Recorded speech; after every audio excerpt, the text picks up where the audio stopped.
2, 1.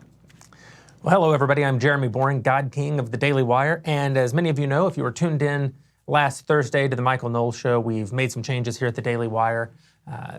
We want to wish Michael the best. He brought us a lot of good content over the last years, and we all look forward to seeing where he lands. But we're not going to spend today's show looking backward. A lot of news to get to. So I guess this is it. I'm Jeremy Boring, and this is the Jeremy Boring Show.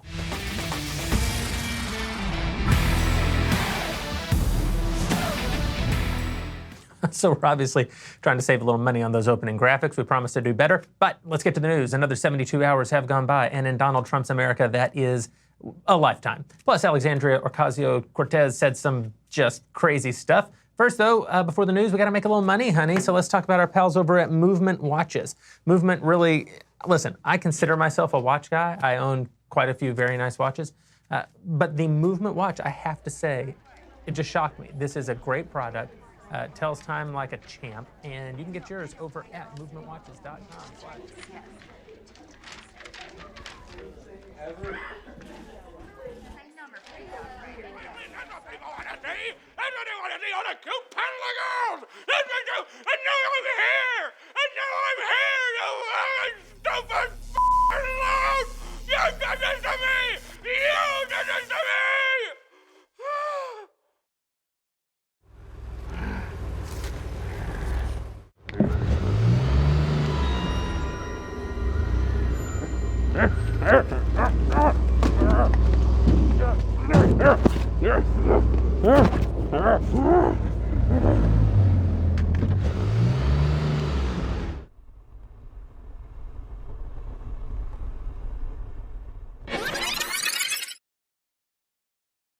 I do have to remind you, you're going to have this weekend. Just remember, we are shooting the second season of Another Kingdom right now.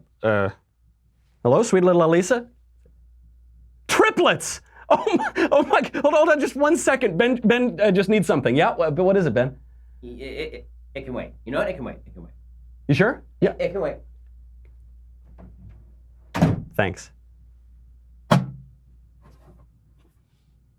I'm Michael Knowles, and this is the Michael Knowles Show.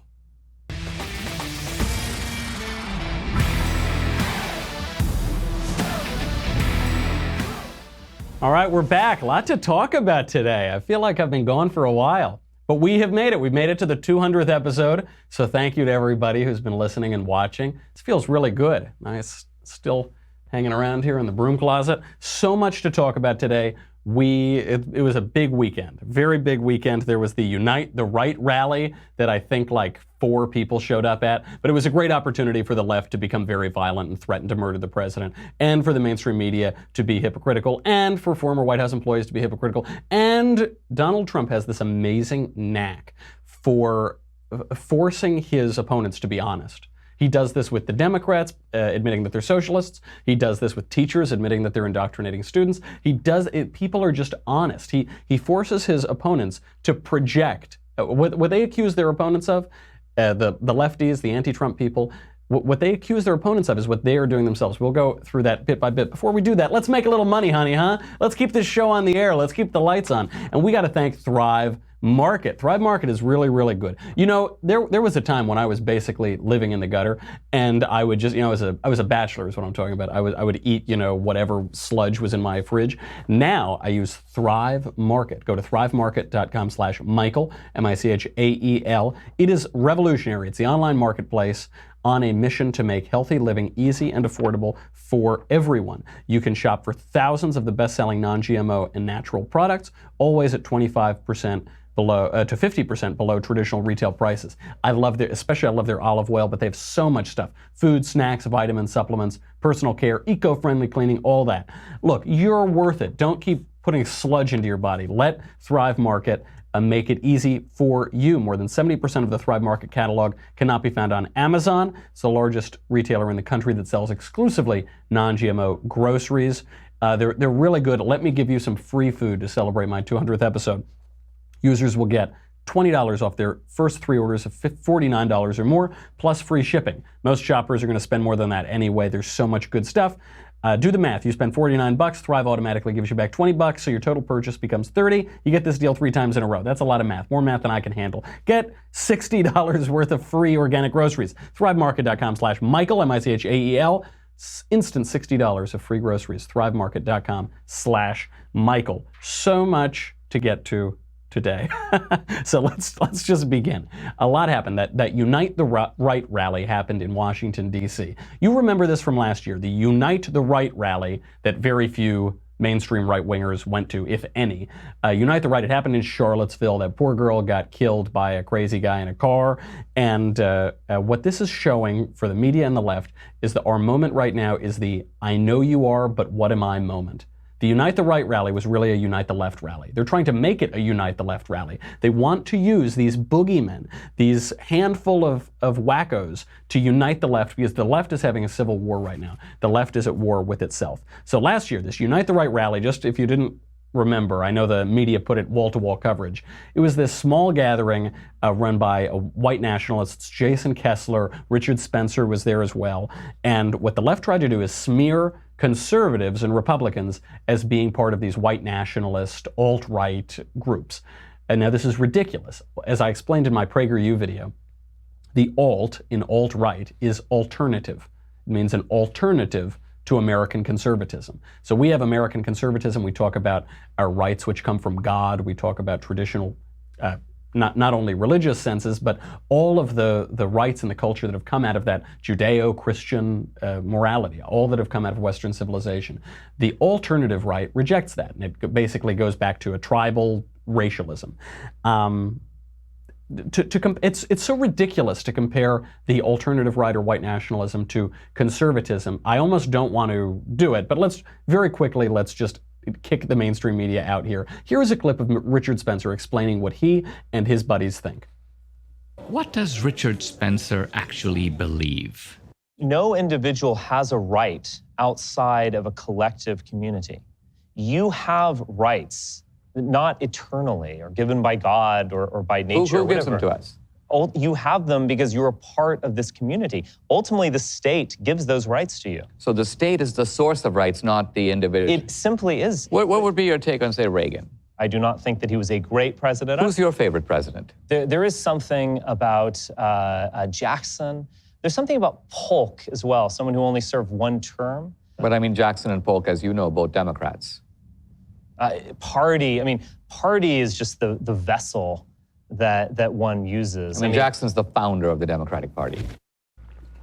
He goes on and on here. It was a great clip from Dinesh D'Souza. He goes on to say that he loves the democratic populism of the 1920s, at the resurgence of the Ku Klux Klan. So the comparisons between conservatives and Republicans and these guys are absurd. Nevertheless, the left keeps trying to tie them all together. What this really was is a Unite the Left rally.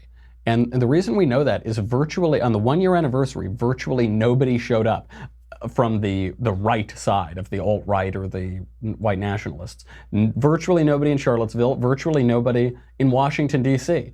Here is how the New York Times covered it. Even the New York Times had to admit this, quote, "But even with the low turnout, almost no one walked away with the sense that the nation's divisions were any closer to healing."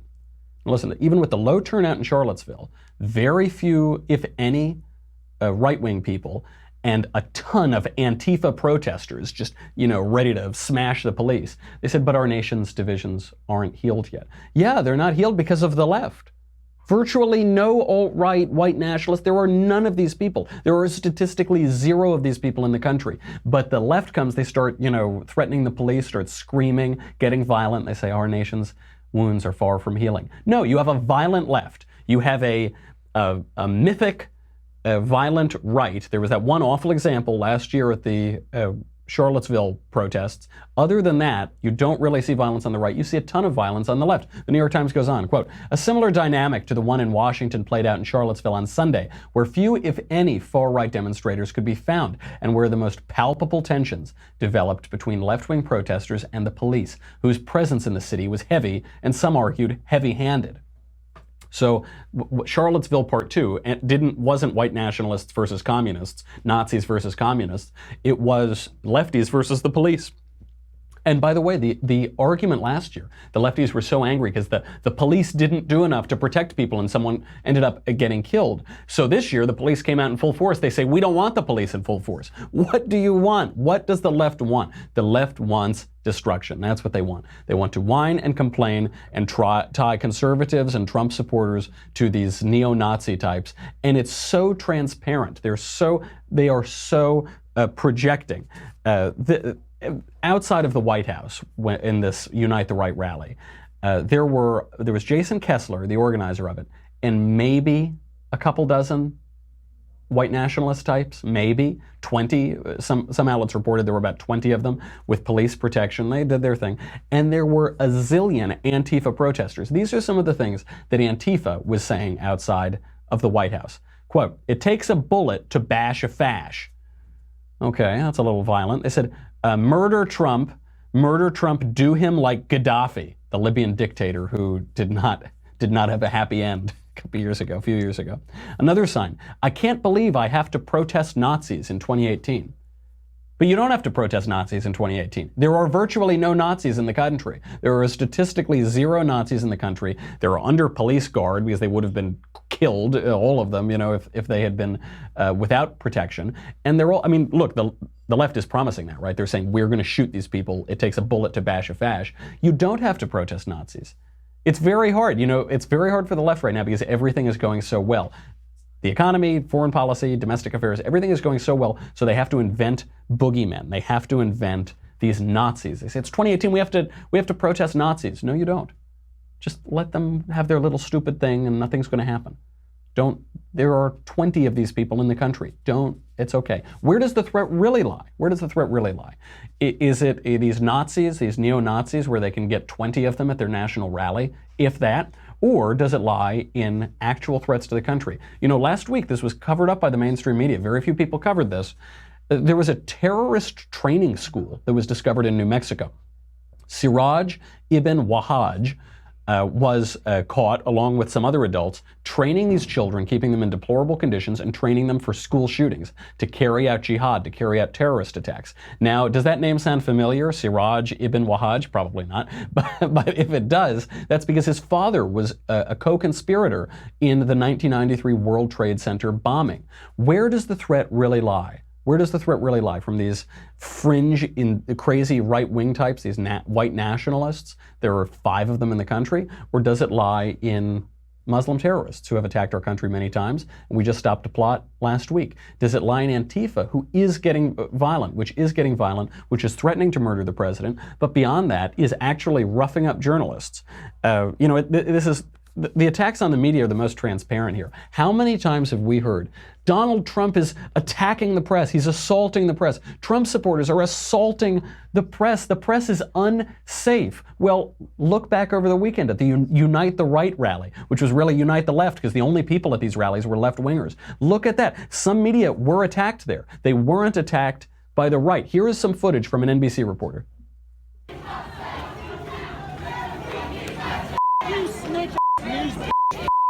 What's that? Don't worry about this now. Don't worry about me. Don't worry about them. I have my phone. That wasn't a Nazi attacking the reporter. That wasn't a white nationalist. It wasn't any of those guys. It was lefties. It was Antifa. They were attacking an NBC reporter named Cal Perry. So you saw that. You can actually see it in the clip, right? The camera goes down. Clearly this guy takes a swat at the reporter, either to grab the camera, knock the camera down, hit the reporter. We're talking about physical violence. We're talking about physical battery. How did NBC report a physical assault on its own reporter? Did they say, Antifa attacks the media, the left attacks journalists? No. NBC Sunday Today reported, quote, Antifa heckled reporters. Heckled. Is that what heckling is? When you take a swing at somebody, you try to rip their gear out, steal their possessions? Is that heckling? I don't know about that. Is that Bill de Blasio, the Bolshevik mayor of New York? He threw a Post reporter away. He got his bodyguards to drag away a Post reporter for asking him a question. You don't really see Donald Trump do that. You don't really see the Trump supporters do that, do you? When the left actually attacks the media say that they were heckled. When the right heckles the media say that they were attacked. Isn't that unbelievable? You remember this story from last week.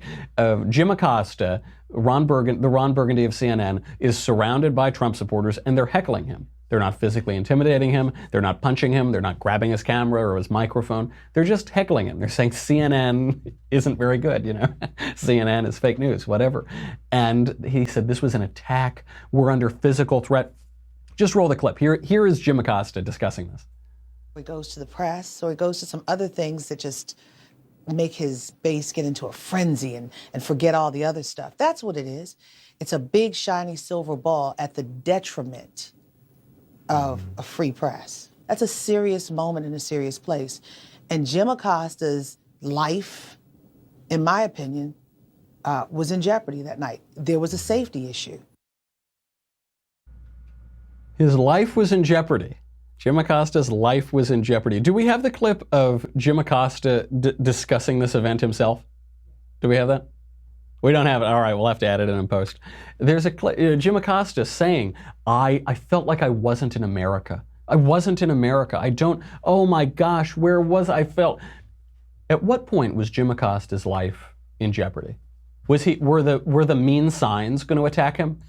Were the funny jokes about him going to attack him? Was he going to drown in laughter? Was that what was going to attack him? Of course he's not. His life was in jeopardy. Whereas, however, on the other hand, those NBC reporters that were out there were being physically attacked. Were their lives in jeopardy? I don't know, but you had thugs, left-wing thugs, wearing masks, carrying weapons. You had them attacking reporters, physically attacking reporters. So why don't the media report on this? Aren't the only explanation is that the media don't actually care. They don't actually think their lives are in jeopardy. They don't actually worry about their reporters being attacked. They're pushing a narrative. There has been a narrative that is predetermined before the 2016 election, that was predetermined a long, long time ago, and they are going to push for it, which is that the right is violent, aggressive, a threat to the country, a threat to our democratic republic, a threat to the constitutional order, and the left is the cure. The left is what is going to save them. Now, the trouble is, the reality doesn't work that way. You know, what's the line about the left? They say, who cares if it works in practice? Does it work in theory? Doesn't matter. They're going to stick to the script. They're going to stick to the narrative. So this brings us to the Gavin McInnes of it all. You might have seen this over the weekend. Gavin McInnes, who he's been on our show, I've been on his show a couple times, he was banned from Twitter. Gavin founded the Proud Boys, which is this group of, I think they call themselves Western chauvinists. And, you know, they want to be an answer to Antifa. They say, we're not going to let you beat up our guys on the street. And, you know, it's a bunch of young guys. They're pumping full of testosterone and energy. Sure. Twitter decided to ban Gavin. Why did they ban Gavin? Did he violate Twitter's rules? No. He didn't. There's no evidence that he violated any of Twitter's rules. There's no tweet you can point to that says this is in violation. There's certainly no recent tweet that you can point to say this is why he got banned from Twitter. But this comes just after last week when Jack Dorsey, the head of Twitter, said we're not going to ban Alex Jones because Alex Jones hasn't violated the rules. Well, okay, you're not going to ban Alex Jones. Then why are you banning Gavin? They banned Gavin 2 days before the Unite the Right rally because they find the Proud Boys implicated in Unite the Right last year. Some of the Proud Boys were enthusiastic about Unite the Right. Now, Gavin McInnes, for his part, has totally disavowed the alternative right, the white nationalists. He doesn't say, I'm a racist, I'm a white nationalist, I support. No, he doesn't. Now, he's a provocateur, he's a comedian, but he has said explicitly, I am not a racist and I don't support white supremacy or white nationalism. They booted him anyway. This is what I told you would happen. I told you this would happen last week when they were hitting Alex Jones, and I said we have to defend the shirtless vitamin salesman. I know conservatives don't want to. They find it is unsavory, it's uncouth to defend Alex Jones. They say, oh, pish posh. I'm not like him. I don't think that the water's turning the frogs gay. I don't take my shirt off frequently in public. I don't try to sell people vitamins. I don't want to defend Alex Jones. I say, well, it's coming first for Alex Jones. They go first for Alex Jones because he's the easiest to boot. He's so easy. Nobody wants to defend him on the right or the left. So they get rid of Jones. And YouTube and Facebook did that. Twitter didn't quite do it. But then Jack Dorsey is under so much pressure. He must be under so much insane pressure from the left to censor people. He just gave in on Gavin McInnes. So now Gavin McInnes is getting banned on social media. Gavin's a little harder to ban than Alex Jones. But they banned Alex Jones to establish the principle that they're going to start censoring more mainstream people. You know, Gavin McInnes has been on Fox News a zillion times. Gavin McInnes co-founded Vice Media, Vice Magazine. Gavin is a comedian, he's an actor, he's a provocateur, you know, he's got his talk shows and everything. This is not some like fringe Nazi who's, you know, out there marching for a white ethno-state.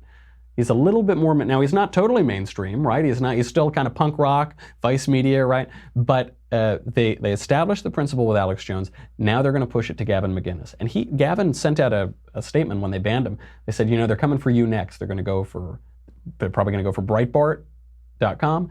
Then they're going to go for the Daily Caller. Now Daily Caller, now you're getting way more mainstream. Then they're going to go for the Daily Wire. And I'm sure they're coming for us. They've already, on these big tech companies, censored our show, my show in particular. They've censored Drew's show. They've censored the Ben Shapiro show. And at various times, they let us live now, but who knows? They are just establishing the principle because the left is furious. The left has their narrative that the right is a threat to the constitutional order, the right is violent. We can point out that the left is the group being violent until we are blue in the face. We can shout that from the rooftop. It won't matter. The narrative is determined. They are going to push that narrative. Reality be damned. Here's just an example. I really want to show. Do we have a video of Gavin wrestling his baby? Do we have that? This is what Gavin is known for. He's not some huge Nazi. This is what Gavin is probably best known for on the internet. Hey guys, a lot of you out there are scared of babies. You don't know what to do. Oh my God, they're intimidating. I'm so scared. I don't know how to handle it. They are easy peas to handle. I'm gonna show you how. Okay, there's a lot of different moves you can do to kick a baby's ass. Hold them under the arms, up like this, and then slam. This is a very little known technique for fighting babies. Their one Achilles heel is wind.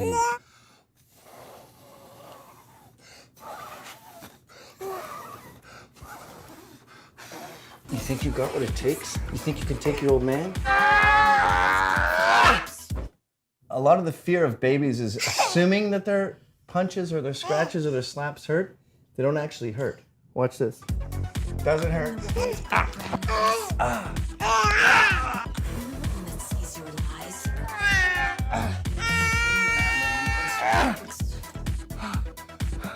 A lot of people in the kid community think that tickling is not fighting.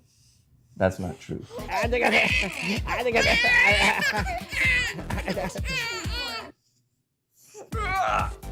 Sleeper hold. You just scratched my eye. You just got me right in the eye. You just scratched my actual eyeball. So yeah, dealing with babies is nothing to be afraid of. Just keep their nails trim and you're good. That's it. That's the violent Gavin McInnes. He is. I mean, look at that. The guy can't even beat a baby. The baby took him down. That is it. And look, does Gavin, is he provocative? Yes. Does he go too far sometimes? Sure. Has he had people on the show who are genuinely bad people? Absolutely. Yeah. Gavin's whole shtick is he's going to provoke, he's going to be funny, he's going to have sometimes bad people come on. Sure. Is that worth censoring him?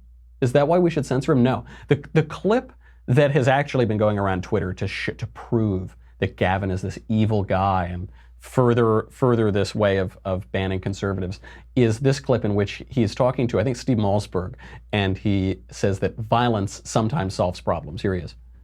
You expect on the heels of what happened to Milo that something might be happening because of what happened at UC Berkeley? Oh, we were told. We were told that they were going to attack us. They had made Facebook pages and Twitter, and New York Antifa was coming to disrupt. They made it very clear that they were going to kick my I didn't know they were going to be using bear mace. That was a surprise. But NYU had a back door we could have got in. And I said, no, I'm not going in the back door. I'm not ashamed. So all of us got together. We went through the front door. But then they only let me in. So the guys who escorted me there were left to fight. And luckily, they're great fighters. So they fought back, and 2 of them ended up in jail. But overall, it was a really fun night. And I cannot recommend violence enough. It is a really effective way to solve problems. So he's getting in trouble for this. One has to remember, Gavin is a comedian. When he goes on TV, I think in that clip right there, it says Gavin, actor, commentator, comedian.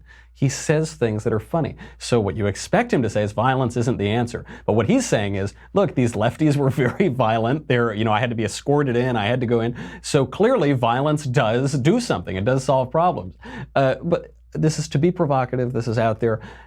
Just as far as Gavin's point goes, violence does solve some problems, right? It solved a couple world wars, it solved a few. This is not to recommend violence in civil discourse. This is not to recommend violence on the domestic front or anything like that. But just compare these two cases. I'll use these two cases to show my point. Gavin McInnes, who is a provocateur, comedian, commentator, broadcaster, makes some jokes about violence. Makes some jokes about violence on a TV show. The vice chairman of the deputy chairman of the Democratic National Committee, Keith Ellison, is being accused of beating women.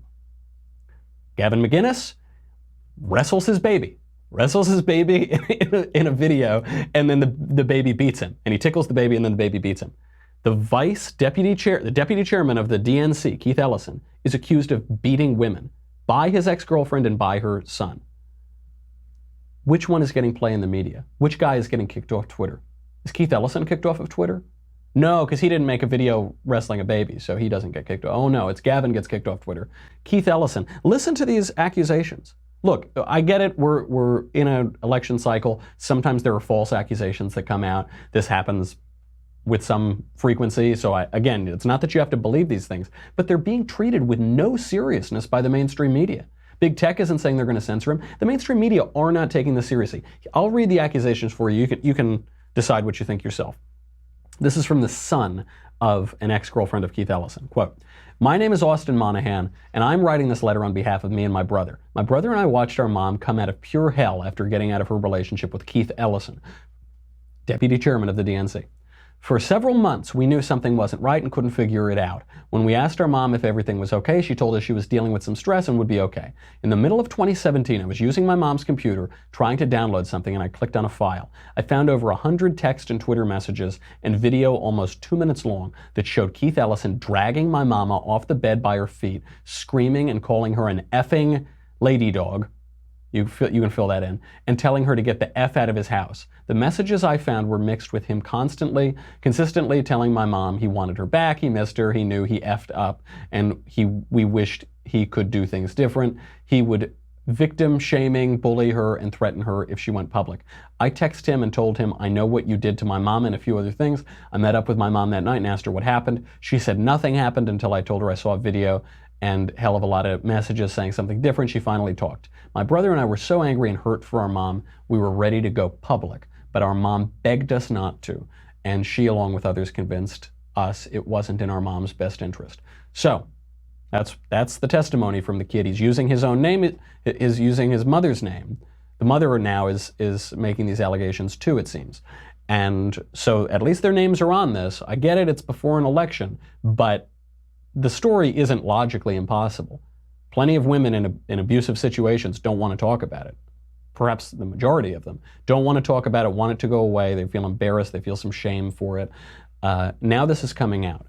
Keith Ellison is a pretty radical dude. Again, that doesn't mean he definitely did this, but these are the allegations that are coming out. How are the mainstream media reporting this? The deputy chairman of the Democrat National Committee accused of beating women. The LA Times. I'll just run down the list. LA Times. Ellison denies abuse allegations. By the way, this is like the first time they're covering it. I'm not saying this is the third article about this. These are the headlines when you Google Ellison abuse. LA Times. Ellison denies abuse allegations. CBS. Ellison denies abuse allegations. People Magazine, Ellison denies abuse allegations. The Root, Ellison denies. Politico, Ellison denies. HuffPo, Ellison denies. Washington Post, Ellison denies. Vox, Ellison denies. Daily Beast, Ellison denies. Yahoo News, Ellison denies. Only NPR, only National Public Radio, ran the headline, the actual news headline, Congressman accused of domestic abuse by former girlfriend. Now, it doesn't say Democrat congressman. I'm sure if it were a Republican, it would say Republican congressman. It doesn't say that. It doesn't say deputy chairman of the Democratic National Committee accused, but at least NPR says accused of, this congressman has been accused of domestic abuse. All the rest jump right into it. They say he denies these allegations. He's accused, he denies it though. That's not the story. The story isn't that he denies. Of course he denies it. The story is that he was accused at all, that there were these allegations out there that a woman has said that. Compare this to how they covered Roy Moore. Do you remember Roy Moore, that flawed candidate over there in Alabama? He's been in public politics for however many years, and right before that campaign, there were these allegations that he hit on 15-year-olds at the mall when he was 30 or something like that. And the mainstream media descended. They crucified this guy for it. Now, there was some evidence that the evidence here had been doctored, actually. We knew that the evidence had been doctored. Nevertheless, he's a pedophile, he's a this, he's a scumbag, he's a this, whatever. Keith Ellison, deputy chairman of the DNC, accused of beating a woman, accused by the woman, accused by her son. He denies it. This isn't a story. He denies it. This is really vicious. I mean, this is awful. Talk about a war on women. They're believing this guy instantly, not even a question. Not even a question. He might have beaten this woman. The old line in politics is that when you're running a campaign, you ask your opponent, when did you stop beating your wife? Because there's no good answer to that. You can't say, oh, yesterday or a week ago or this. It just assumes guilt. The media are doing exactly the opposite. They're assuming innocence. They're assuming that this woman who's saying that she was beaten by Keith Ellison, they're assuming that she's a liar. They're just assuming. So what happened to, like, you have to believe the women? What happened to there's no reason for women to make up these stories? What happened to Me Too? What happened to all of that? Gone. Gone, because they're going after a Democrat, and they're going after a high-ranking Democrat, and they're going to circle the wagons around him. Really, really vicious stuff, and it just shows the corruption of the mainstream media. Before we go, I think we have a little more time before we have to go, don't we? Do we have to say goodbye to Facebook and YouTube? We got a little bit more time. I do want to cover Omarosa. So Omarosa, she was the reality star from The Apprentice. She worked in the Trump White House, in the reality star White House. She's making some serious allegations against Donald Trump. She's saying that he's a racist, he's a bigot, he's a this. She's pushing her book called Unhinged. Another example of, I know you are, but what am I? That's what we should call today. I know you are, but what am I? This famously crazy reality TV star is putting out a book called Unhinged. Here are some of her... So she's made the allegations that he's a racist. In the past, she said he's not a racist. She then secretly recorded Chief of Staff John Kelly firing her in the Situation Room. How she got the tape, who knows? But she's recording him in the Situation Room. Here's the tape. We've got to talk to you about leaving the White House. It's come to my attention over the last few months that there's been some pretty, in my opinion, significant integrity issues. Can I ask you a couple of questions? Is the president aware of what's going on? Let's not go down the road. This is a non-negotiable discussion. I don't want to negotiate. I've never had a chance to talk to you, General Kelly. Yeah, so if this is my departure, I'd like to have at least an opportunity to understand. We can talk another time. This has to do with some pretty serious integrity violations. So I'll let it go with that. So the staff and everyone on the staff works for me, not the president. So John Kelly says you're being fired because you have no integrity. And what does she do? She proves him exactly right in the moment. By the way, not in retrospect. In the moment, she is recording the Chief of Staff to the President in the Situation Room. Huge violation of national security, huge violation of even just regular decorum to record your boss. Certainly when your boss is the Chief of Staff to the President of the United States, you're in the West Wing. She proves him exactly right. That this should be the end of the conversation. She says, I've got a secret tape of John Kelly telling me that I have no integrity. Yes, correct, yeah, okay, and then everything John Kelly says I'll believe, everything you say I won't believe. We'll analyze some of her lack of integrity and where this is going, where the left is focusing on it. I gotta say goodbye to Facebook and YouTube. Thank you so much to those who are on Daily Wire. You help keep my show on the air, You help keep the lights on, and so I've never felt like we've had a really close call with that over the years, but we really appreciate you anyway. Go to dailywire.com if you're on Facebook and YouTube. You'll get me, you'll get the Andrew Klavan Show, you get the Ben Shapiro Show, you get to ask questions in the mailbag, that's on Thursday. Ask questions in the conversation, that's coming up, and I'm gonna be on it. None of that matters. This is what you need. You need the Antifa brew. Because here's what's going to keep happening as we get to the midterms. Antifa is going to show up. They're going to be ready to bash the fash with bullets and clubs, and they're going to be ready, and then they're going to get there, and there aren't going to be any fascists.